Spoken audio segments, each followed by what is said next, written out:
നിങ്ങളുടെ പേഴ്സൻ്റെ late night thoughts ഇന്നലെ രാത്രി അവർ നിങ്ങളെക്കുറിച്ച് എന്താണ് ചിന്തിച്ചിരുന്നതെന്ന് നോക്കാം. നമസ്കാരം. Strength, okay. King of cups, good. Lovers, good.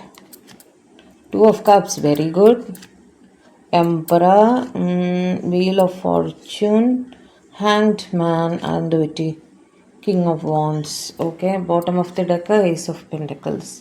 Okay, late night തോട്ട്സിൽ നമുക്ക് കാണുന്നത് നിങ്ങളുടെ ഇടയിൽ ചെറിയൊരു ആർഗ്യുമെൻ്റ് ഉണ്ടായിട്ടുണ്ട്. കാരണം ഒന്നുകിൽ ഇവരുടെ ഈഗോ ഇഷ്യൂ കൊണ്ട്, അല്ലെങ്കിൽ നിങ്ങളുടെ ഇടയിൽ ഒരു കാസ്റ്റ്, കൾച്ചർ, റിലിജൻ അങ്ങനത്തെ എന്തോ ഒരു ഡിഫറൻസ് ഉണ്ട്. മെയിനായിട്ട് ഈഗോ ഇഷ്യൂ ആയിട്ടാണ് കാണുന്നത്. ഓക്കെ, പക്ഷേ നിങ്ങൾക്ക് പരസ്പരം വളരെയധികം സ്നേഹമാണ്.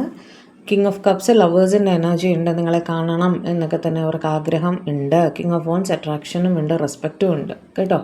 അപ്പോൾ ഈ സിറ്റുവേഷൻ നിങ്ങളുടെ ഇടയിൽ ഒരു ആർഗ്യുമെൻ്റ് ഉണ്ടായിട്ടുണ്ടെങ്കിൽ ആ സിറ്റുവേഷൻ ഒന്ന് ക്ഷമയോടെ ഹാൻഡിൽ ചെയ്ത് നിങ്ങളെ ഒന്ന് സമാധാനിപ്പിക്കണം എന്ന് അവർ ചിന്തിക്കുന്നുണ്ട്. ഒരു പക്ഷേ നിങ്ങൾ ഇവരുടെ ഇതിന് മെസ്സേജസിനൊന്നും റെസ്പോണ്ട് ചെയ്യുന്നുണ്ടാവില്ല. അവരതിനെ പറ്റിയിട്ട് വളരെ ബോധേഡാണ്. അവർ ആ സിറ്റുവേഷനിൽ സ്റ്റക്കായിട്ട് ഫീൽ ചെയ്യുന്നു.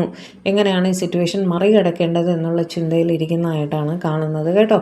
പക്ഷെ അവർ ഉറച്ച് വിശ്വസിക്കുന്നുണ്ട് ഈ സമയവും മാറി വരും, എല്ലാം പോസിറ്റീവായിട്ട് തന്നെ മാറി വരാനുള്ള സാധ്യത ഉണ്ടെന്ന് അവർ ചിന്തിക്കുന്നുണ്ട്.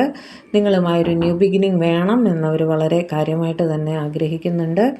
ടു ഓഫ് കപ്സ് വെച്ചിട്ട് നിങ്ങളെ ഒന്ന് വന്ന് കാണാനും സംസാരിക്കാനും എല്ലാമുള്ള സാധ്യത വളരെ കൂടുതലായിട്ട് കാണുന്നു. അവരതിനെപ്പറ്റി ചിന്തിക്കുന്നുണ്ട് കേട്ടോ.